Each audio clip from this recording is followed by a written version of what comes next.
بقالي فترة كبيرة قوي ما بطلعش اوردرات بسبب الشغل والقناة والصفحة وحاجات كتير قوي. اما بقى عن اوردرات المنين فدي ما اقدرش اتأخر عنها ابدا. الاوردرات دي اللي بيطلبها مرة ما بيبطلش يطلبها طول السنة. قد ايه منين حلو طبيعي نظيف معمول في البيت ومعمول بحب كمان، ملوش اي علاقة بمنين الافران ولا قراقيش الافران، حاجة تانية خالص في حتة تانية خالص يعني. منين طبيعي 100%، السمنة اللي فيه كلها طبيعية، مفيش اي حاجة مهدرجة ولا مواد حافظة.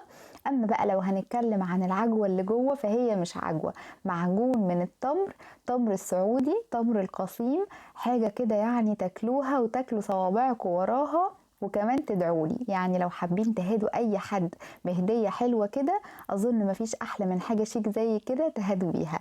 بألف هنا على اللي هياكل الحاجات الحلوة دي.